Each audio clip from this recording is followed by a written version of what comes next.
I had the pleasure of meeting Scott quite some years ago when he won our small-scale art prize. And I remember being first sort of seeing his work and being blown away by the looseness, spontaneity, and the energy that he has in his paintings. And of that year, he was the clear winner for me. And as I've got to know him, I can probably say this without, a shadow of a doubt, but he's definitely one of the most talented artists and painters that I've ever met. And it's just wonderful to see this flowering of this inner skill and talent that you're blessed with, right? We can say that. This is the culmination of his work over the last 12 months, 18 months, but probably a lifetime of thought, I would say. So, I'd also like to introduce Samantha Groenestyn. As you would have seen, the gallery is upping its level of what we're trying to do for the artists. And one of the things is producing a catalogue. And we invite someone we think that would make a good match to produce an essay based on the work, but we ask them to just sort of write from within how the work talks to them, but it's their own voice. And I thought Samantha did a wonderful job. And if you get the chance, read the essay that's in the catalogue there, and you'll see that it contains the same energy and the same passion and the same fluidity that Scott paints with. And so I think the combination is terrific, and that's why I've invited her and Scott to have a discussion tonight. The title of the show is Confessions. What would you like to confess? Well, these are not things we talk about in polite society.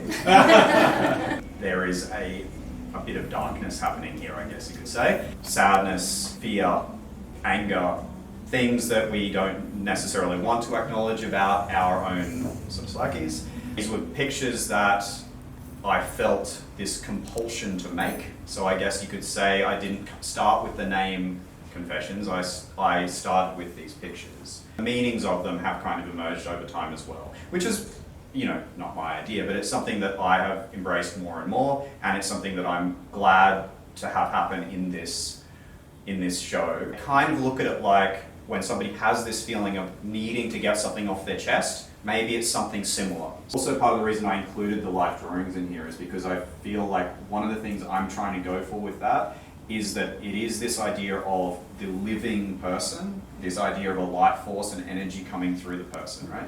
I wanted to capture some intentionality, some aliveness to the model. And so that implies a movement through time.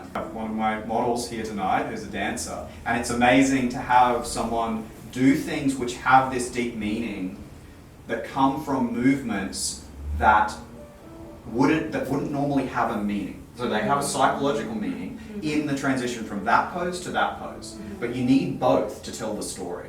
And in fact, some of my favorite models are dancers or theatre people as well. So they're speaking that language. I see also part of your history as a carpenter, right? Mm-hmm. So the construction, the way things are constructed, their underlying form, what holds them all together. Because your works, when they come together, are quite constructed. Like the underlying perspectives, the lines, it's solid. And then your painting can be quite loose and spontaneous on top of it. I definitely, I think that's true. I'm very interested in those things, and I do want those things to support me, and as you say, like to allow that spontaneity through having a structure underneath. Yeah. So when you say, okay, I'm going to, genetically edit an embryo to stop it from having a disease, where do we stop from there to genetically editing the embryo to be taller or whatever you like? And this is your major piece in the show, Scott. Would you like to just sort of briefly clarify what we're seeing in the order? So at the far end in the cave, so there's sort of a reference to Plato's cave, to the question of the world being an illusion, the simulation with the VR. I'm wanting to reference modern humans looking back on something which was a sacred practice for someone from the Paleolithic era.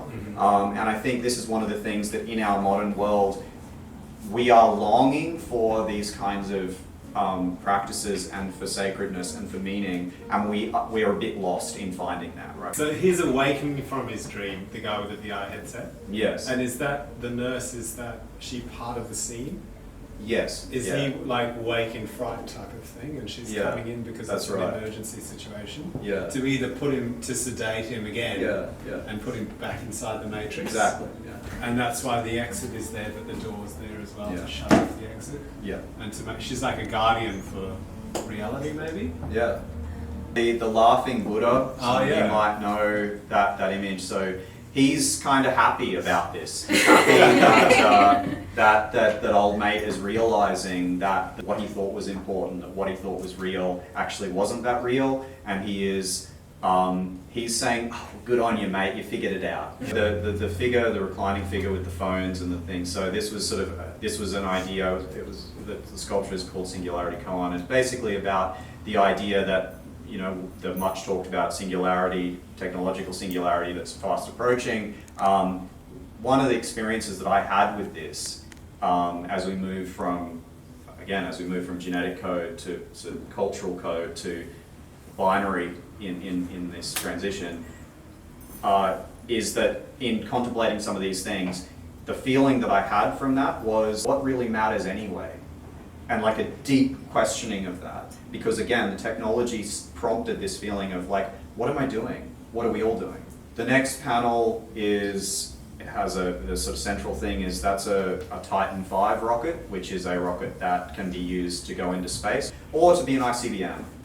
So I guess that's the thing. There's a kind of question between wisdom or the primal. I feel like sometimes you look at monkeys and other primates, and they look so human and they can look so wise and so benevolent, but they can be that side of us, which is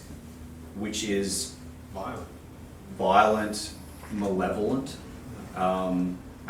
vicious, absolutely brutal. And so I feel like they're like our inner worlds. So. The boy is, I guess, none of us, anyone who's alive is ultimately not that old. Mm-hmm. You know, we think that if you're over 20, you're an adult. If you're over, I'm not sure that's the case. I have this sense of this little boy who is playing with blocks, making this rocket, making this thing, and that's, in a sense, that's all we end up doing. We are just playing on Earth. Next is this robot, so the approaching AI. So the spiral staircase is, of course, is an allusion to DNA, but it's also about knowledge and the development of something. So going around, sort of a recurrence where you're going around, but you're learning something and you're changing levels. So it's not purely recurrent; it's also you're changing the level that you're at. I don't have an innately negative sense of AI as a thing, but what will it be? It's sort of becoming this offspring of humanity. Some people have written fairly profoundly about this, and again, it raises these questions of what is the nature of our mind and the nature of our psyche and what we're experiencing.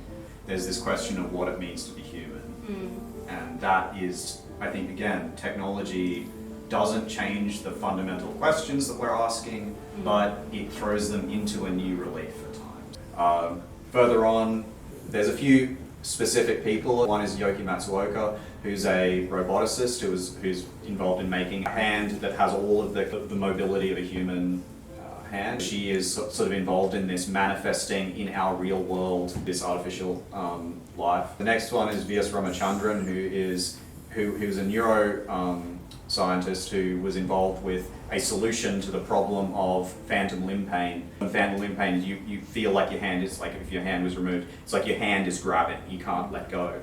But you use a mirror, so your eye sees from the left hand that you still have, it sees that hand unclenching, and you concentrate on unclenching, and the pain goes.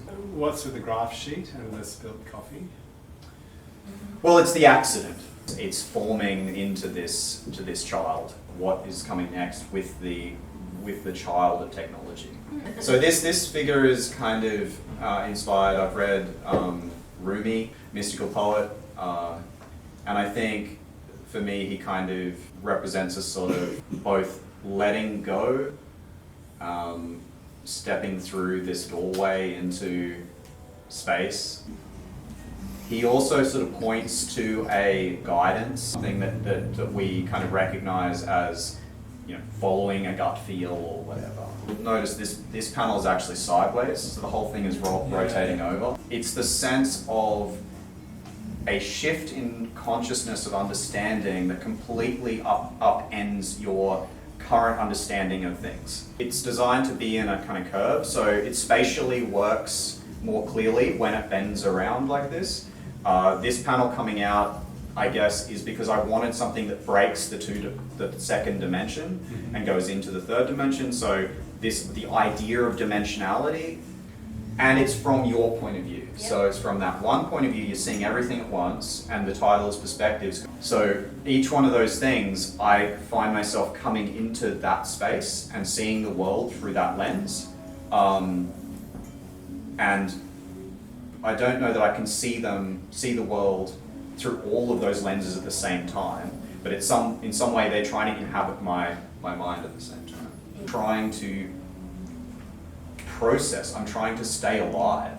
I'm trying to manage this sense of all of these things going on. What I'm trying to say is that within that chaos and confusion and things like that, in some way our life and sort of processes that we aren't really fully aware of, there's this thing unfolding, and it's sort of, I have this sense of like, wow, I'm kind of here for the ride. Mm-hmm.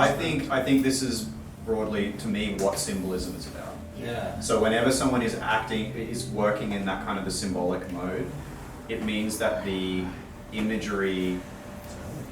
symbolic imagery remains fertile. A great song that you are enamored with for the lyrics or the music or whatever it is, over time your understanding of it changes. If there's enough kind of like psychic energy behind that thing, which you can take that whatever way you want, if there's enough behind it, it will transmit to other people, I think. It will spark things in them. So I like the idea that as we work with making paintings, we tap in more and more to following certain impulses. You don't plan it all, you just develop certain impulses. You develop a sensitivity to certain impulses, I think. It's like central figure, I guess, is the image of someone waking up, sitting on the edge of the bed and wondering, what the hell am I doing? Fearing the day, feeling despair or anxiety.